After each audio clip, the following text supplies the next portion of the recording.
ukrást kolo přímo před policejní stanicí. Ježiši Kriste, ne, to snad, to není... Co si děláš, co je za blbce? Neuvědomil si, že v autě někdo sedí. Nejhloupější zločince všech dob. To jsou nejhloupější zločinci za posledních 10 let. Auto tohoto muže bylo zapleteno do nehody, při které ujel. Někdo mě srazil a ujel. A z místa činu ujel. Ale pak jsme zkontrolovali vrak. A našli jsme poznávací značku toho muže. Co teď? Možná si nevšiml, že naboural, že jo? Jako, já nesnáším lidi, co někoho nabourají a ujedou. To je fakt jakože odporný. Mně to párkrát stalo, když mě někdo odřel na nějakým veřejným parkovišti, takže tohleto nemám rád. Rozhodl se skrýt svou tvář, když už si prohlédl obchod.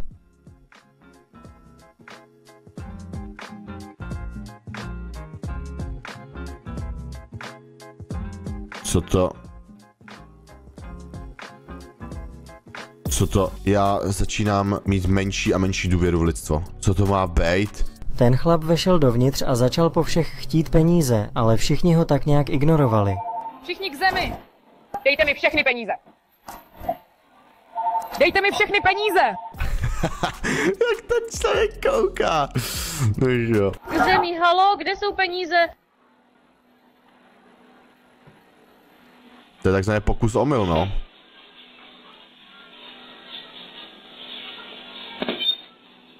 Zloděj se vloupal dovnitř, ale po spatření vlastního odrazu v zrcadle se vyděsil.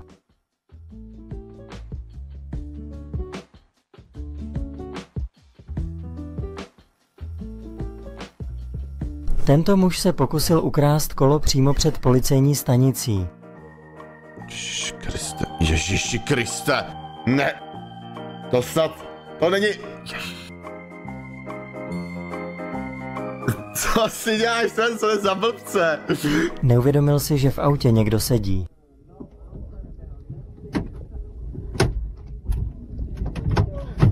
Jak se člověk jako musí cítit, když tam v autě sedí a jenom to natáčí. Představte si toho zloděje, který tam se snaží úplně dorvat do toho auta a vy jenom. Dobře, jako nemusíš, že třeba já bych stáhl okýnko a řekl, pane, co děláte, nebo něco, to je jako háj. Omlouvám se. Co to je? Jo, jako aspoň, že se omluvil, jo, to je pozitivní, ale to jsou bizární co to je? Jestli někdo ještě stále doufá, že lidi jsou chytřejší jak opice, tak mám špatnou zprávu, fakt mám špatnou zprávu, jakože sorry. Zloděj se vloupal do tohoto obchodu a nemohl se dostat, takže musel počkat, až ho zachrání policie. To si děláš sran, co má být? Neuhodnete, co tento muž udělal poté, co si uvědomil, že je na kameře.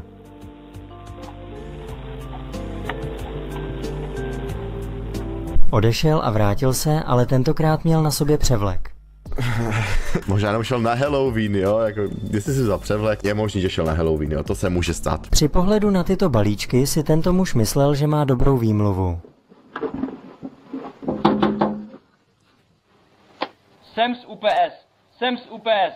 Chtěl jsem jít k vašim sousedům. Obcházíme všechny domy a ujišťujeme se, že když nejste doma, vybereme vaše sousedy nebo tak něco. Jsem revizor u UPS. Přísahám Bohu. I když je to...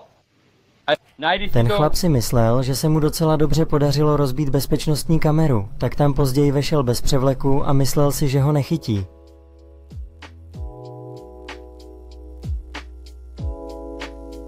Policie tam seděla a čekala na toho chlápka, který se snažil proplížit z banky. Na zem, ty zmrde! Na zem, kurva! Jak se musí cítit? Týpek, že dostává nejhorší den v životě, jako. Myslím, že tenhle zloděj balíků a jeho řidič na útěku už nejsou kamarádi. Co se snažíš ukrást? Ona ukradla sousedce prostě balík nebo někomu, ale ten řidič se jí prostě vymodnul. Jako chápu prostě, chtěl jako víc pro sebe, no. Víš, jak se to říká? Podělávej nebo budeš podělanej? To je to slovo. To asi nejde to přísloví, co? Promiňte, ale víte, že máme v domě bezpečnostní kamery. Zkoušeli jet za tím pomalým autem, co jelo před nimi.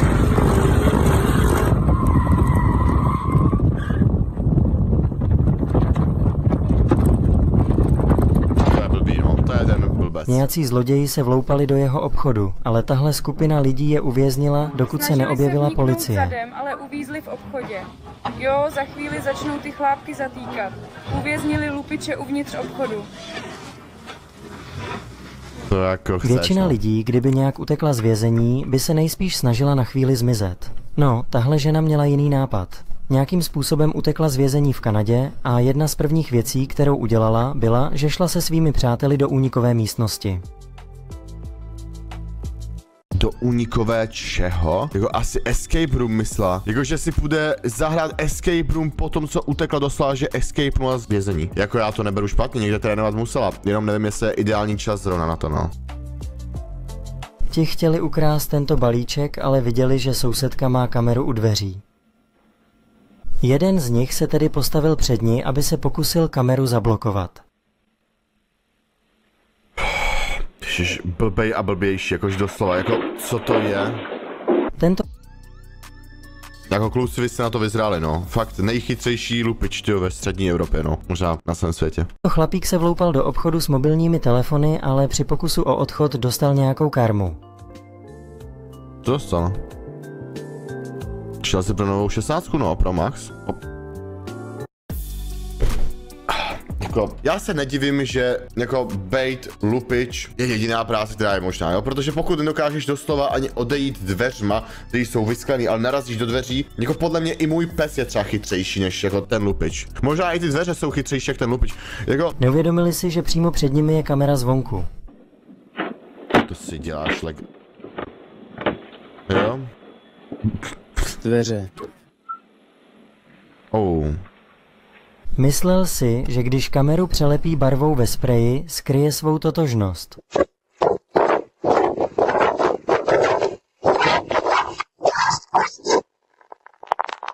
Co to jako... Jako chápu, prostě vzal černou barvu, protože je tmavší pleti, ale nefungovalo to. Mám pocit, že jsi na kameře, kámo. Mám pocit, že je zachycený. Bez komentáře.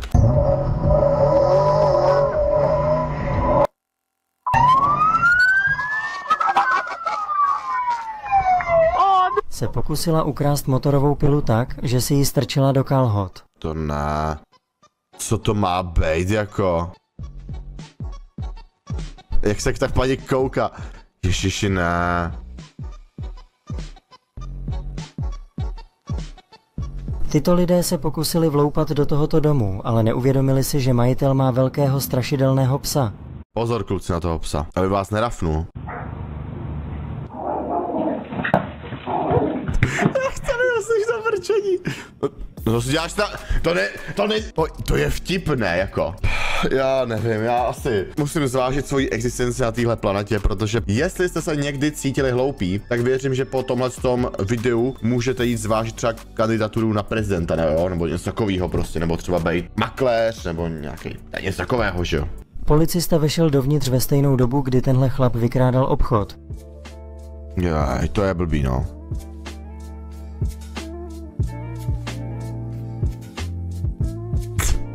Tento chlapík vykradl obchod, ale nechal za sebou tašku, ve které měl doklady, díky čemuž ho bylo celkem snadné najít.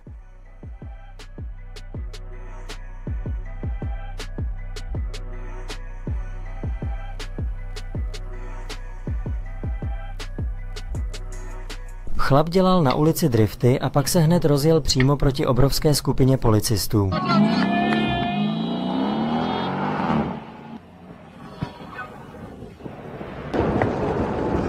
Jako zrovna tohleto, jo, já nechci obhajovat, je to blbost, je to debilní, já také věci nepodporu, nedělám to, ale přijde mi to menší zločin, než když někomu vyloupíš obchod nebo něco fyzicky ukradeš. Já bych tady s těm lidem dal prostě pokutu takovou, aby to vyčistil tu silnici. To je jednoduché.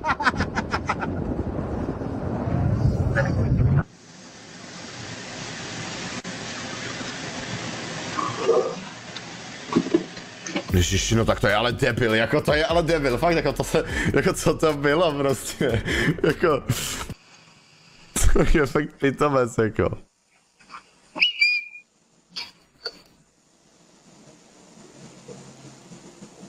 Dělal jsem si legraci. No, byl to prank na YouTube, no. To auto pořád zpomalovalo, aby se do nich ti lidé pokusili nabourat. Pokračovali v tom, dokud k nim nepřistoupil spolujezdec a neřekl jim, že mají kameru na palubní desce.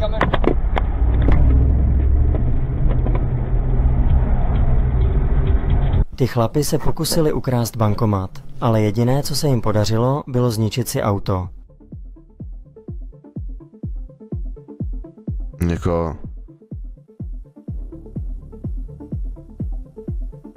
Jako tady cením, že ti zloději alespoň ví, že bankovky jsou uložený přímo v bankomatu, jo? Protože mnoho lidí si myslí, že jsou někde pod zemí, jo? Ty bankovky ne, jsou přímo v bankomatu, ale samozřejmě nevím, jak detaily to je možná někde jinde, třeba tam budou trošku jiný ty mechanismy a principy, ale myslím si, že to taky bude přímo v tom bankomatu. Takže to je tak jediný, co na tom cením, že aspoň ví, kde ty bankovky jsou uchované. To, že jsou debilní a že si kvůli tomu zničili auto, to komentovat asi nebude. Prostě třeba na pojistku to dají. Třeba na pojišťovně by to prošlo možná.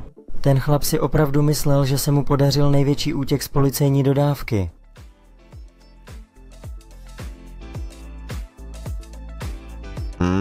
Jako...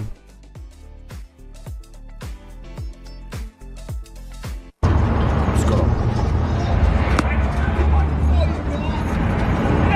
Tento chlapík si myslel, že bude dobrý nápad pokusit se utéct před policií a zároveň odtáhnout svůj mobilní dům.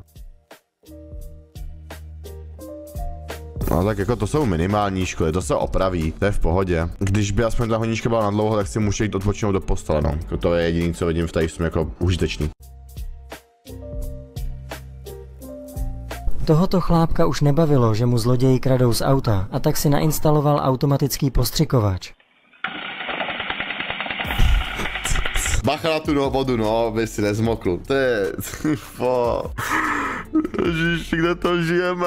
Já jsem vždycky doufal, že v Americe žijou chytrý lidi. Poté jsem se trošku obávám, že budu to muset zvážit, no, protože mám pocit, že můj život byl celý jedna velká lež. Policii v Peru se na Valentína převlékla, aby přiměla podezřelou vyjít z domu. Myslela si, že má tajného ctitele, ale místo toho ji zatkli. To je blbý, no. To jako je blbý. No nic, to je, já vím, je to blbý. Je to hodně špatný. V tomto autě byl zloděj, tak ho řidič vysokozdvižného vozíku držel ve vzduchu, dokud se neobjevila policie. To je konec tohoto videa, doufáme, že se vám líbilo. Jako, bylo to super.